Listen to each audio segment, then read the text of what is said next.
নমস্কার, আমি ডক্টর তন্ময় মুখার্জি। আজ অনেকদিন পর একটা জরুরি বিষয় নিয়ে একটা ভিডিও বানাতে এলাম। আজকের বিষয়টা হচ্ছে যে কিডনি বায়োপসি। কিডনি বায়োপসি কখন করা হয় সেইটা নিয়ে একটু আলোচনা করব। কারণ অনেক পেশেন্টসরা রয়েছেন যারা কিডনি বায়োপসি শুনলে খুব ভয় পেয়ে যান এবং কিডনি বায়োপসি করাতে চান না। কিডনি বায়োপসি কেউ সাজেস্ট করলেই তারা সেকেন্ড ওপিনিয়ন, থার্ড ওপিনিয়ন এইগুলোর জন্য দৌড়তে থাকেন এবং তার ফলে তাদের চিকিৎসায় দেরি হয়ে যায়। তো আজকে আমার এই ভিডিওটা সেই জন্য যে কিডনি বায়োপসি কি কি কাজে লাগে, কখন করতে হয় এবং করলে কি ধরনের রেজাল্ট পাওয়া যেতে পারে এবং কি ধরনের চিকিৎসা করা সম্ভব।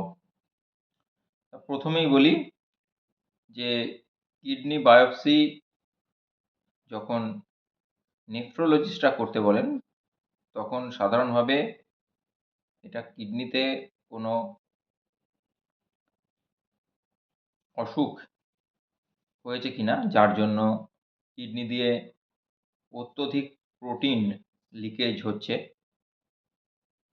তার কারণ জানার জন্য অধিকাংশ ক্ষেত্রে কিডনি বায়োপসি সাজেস্ট করেন নেফ্রোলজিস্ট, যেটাকে আমরা বলি নেফ্রোটিক সিনড্রোমের ইনভেস্টিগেশন। এছাড়াও অনেক সময় সেরাম ক্রিয়েটিনিন বেড়ে গেলে, যেখানে কারণটা বোঝা যাচ্ছে না যে কি কারণের জন্য সেরাম ক্রিয়েটিনিন বেড়ে গেছে, সেইটা আইডেন্টিফাই করার জন্য নেফ্রোলজিস্টরা কিডনি বায়োপসি সাজেস্ট করেন।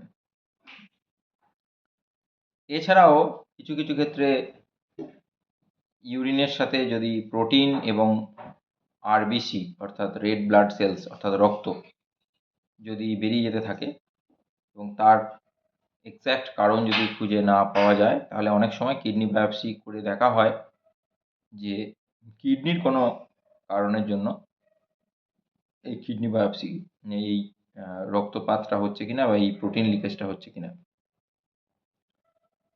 মূলত এই সমস্ত কারণের জন্যই কিডনি বায়োপসি সাজেস্ট করেন নেফ্রোলজিস্টরা।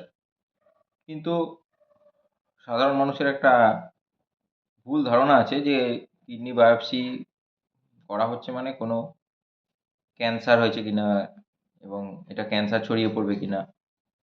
না, এ কথা সত্যি কথাই যে কিডনি বায়োপসি করলে ক্যান্সার আছে কিনা সেটা ধরা যায় যদি কারোর ক্যান্সার থাকে, কিন্তু ক্যান্সারের ডিটেকশন করার জন্য আজকালকার দিনে মানে কিডনি ক্যান্সারের ডিটেকশন করার জন্য আজকালকার দিনে কিডনি বায়োপসি কিন্তু করা হয় না। কিডনি বায়োপসি ছাড়াই ক্যান্সারের ডিটেকশন হয় সিটি স্ক্যান অথবা এমআরআই, এইগুলো করেই ক্যান্সারের ডিটেকশন করা সম্ভব।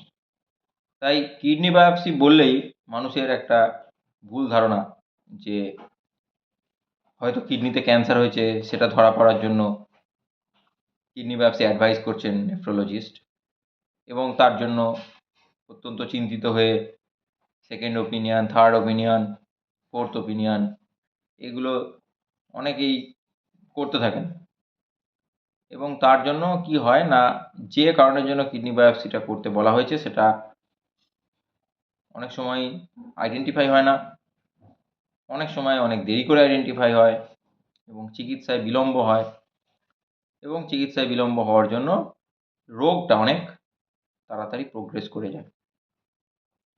সেজন্য যদি কোনো নেফ্রোলজিস্ট আপনাকে কিডনি বায়োপসি সাজেস্ট করে থাকেন, তাহলে অবশ্যই কিডনি বায়োপসিটা করিয়ে নিন। না, এইটা সাধারণভাবে ক্যান্সারের জন্য কিন্তু নেফ্রোলজিস্টরা সাজেস্ট করেন না। এটা সাজেস্ট করেন কিডনির ভেতরে যে অসুখটা হচ্ছে সেইটা আইডেন্টিফাই করার জন্য। এটা তাড়াতাড়ি আইডেন্টিফাই না করলে চিকিৎসায় বিলম্ব হয়। এবার আমি বলি আমার দ্বিতীয় পয়েন্ট, সেটা হচ্ছে এই যে কিডনি বায়োপসি করা হচ্ছে, কি কি রোগ এতে ধরা পড়ে। মেনলি কিডনি বায়োপসি করলে দু ধরনের রোগ আমরা আইডেন্টিফাই করতে পারি। সেটা হচ্ছে, একটা হচ্ছে কিডনির ভেতরে যে গ্লোমেরুলাস থাকে, সেই গ্লোমেরুলার ডিজিজ, অর্থাৎ গ্লোমেরুলাসের মধ্যে কোনো অ্যাবনর্মালিটি হয়েছে কিনা, সেখান থেকে কোনো প্রবলেম হচ্ছে কিনা, সেটা গ্লোমেরুলার ডিজিজগুলো আইডেন্টিফাই করতে পারি।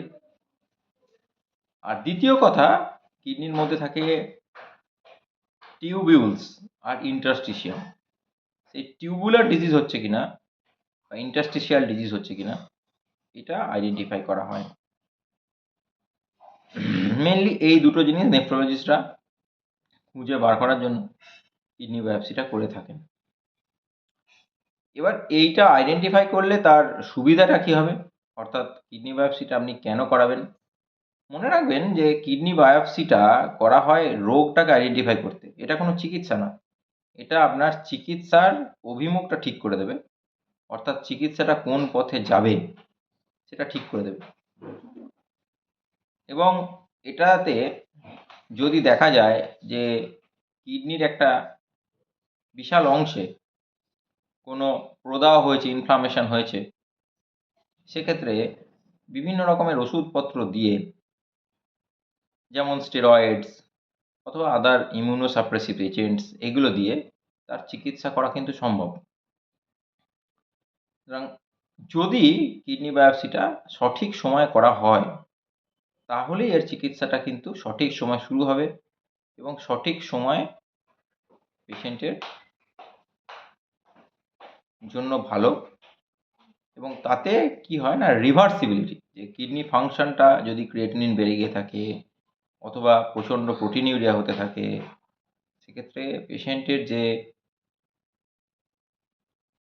এই প্রবলেমগুলো হচ্ছে, সেটার একটা রিভার্সিবিলিটি, অর্থাৎ যেটা মানুষ চায় যে রোগটা কিওর হবে কিনা, তা কিওর হওয়ার একটা কিন্তু সম্ভাবনা থাকে।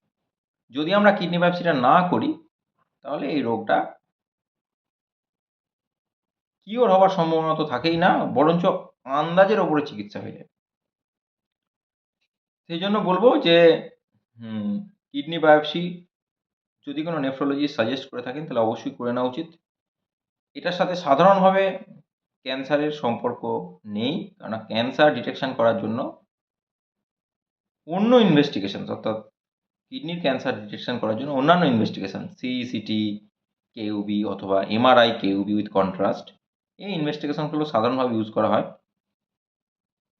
এবং এই কিডনি বায়োপসি করলে খুব দ্রুততার সাথে রোগ নির্ণয় হয়, চিকিৎসা তাড়াতাড়ি শুরু হয়, এবং চিকিৎসা তাড়াতাড়ি শুরু হওয়ার জন্য যে রোগটার জন্য এই কিডনি বায়োপসি করা হচ্ছে, সেটা কিওর পর্যন্ত হতে পারে। তাই কিডনি বায়োপসিতে ভয় পাবেন না। ধন্যবাদ।